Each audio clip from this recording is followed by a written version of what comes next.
All right, Craig's asking, what's our assessment of China's stimulus? Could that be why basic materials and Brazil, the countries like Brazil and Argentina are holding in? Go Blues.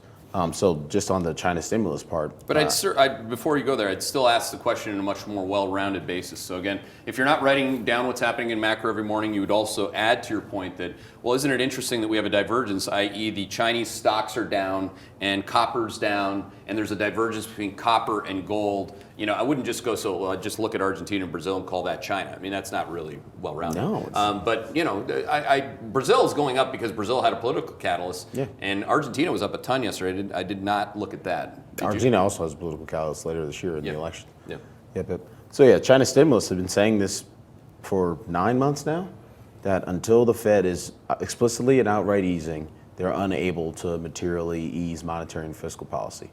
There's a myriad of reasons why, but the most important reason why is to curtail sort of potential capital outflows with the potential of the yuan going beyond 7 per dollar, because that seems to be a very significant line, at least from the perspective of sort of psychology, investor psychology, that would sort of perpetuate 2015, 2016 style capital outflows, which are obviously a pretty big headwind for both the Chinese and the global economy. So if you look at the most recent data for May, what we look at, the number one indicator we look at on the Chinese policy front are the year-over-year rate of change in Chinese loans. And at 13.4%, that was a very modest slowdown from April. But more importantly, it continues to be well shy of what we saw in the late 2015, early 2016 ramp in stimulus once the Fed started to drop its dot plot, which is on slide 92 in the deck.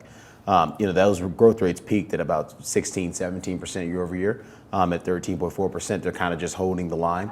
Obviously, tinkering what they can to do to continue to support growth. But again, you're not really seeing the widespread monetary easing that we saw back then. And you continue to see that in things like shadow financing, which are down 10% year over year as of May, peaked at about 20% year over year during this last stimulus package. They're going to continue to be curtailed and handcuffed until the Fed is explicitly easing policy and really starting to hammer the dollar down. And that's something we expect to happen at some point in the second half of this year, but obviously it hasn't come to fruition yet. Yeah, that's a really good answer. And notice how many numbers he used, whereas the questions are general because you probably read it somewhere where they're like, oh, but the Chinese are stimulating. What does that mean?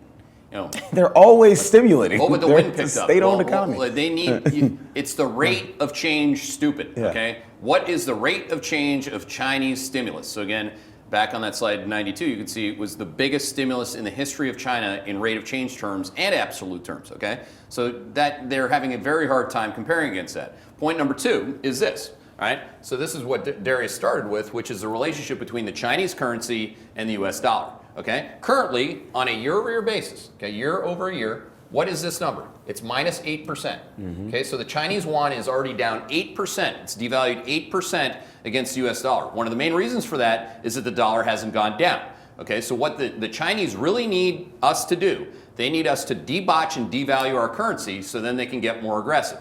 The Chinese are short U.S. dollars. They have a developing current account deficit that they have to fund in dollars. They're away from U.S. corporates. They're the biggest borrower in dollars of credit anywhere. Anywhere. Yeah. Okay, so there are a lot of dynamics, and I again, you're paying for this, so you're getting an education associated with that. I think, again, there's so many opportunities to understand what is actually going on with real numbers, as opposed to just kind of macro tourism and theme-based conjecture.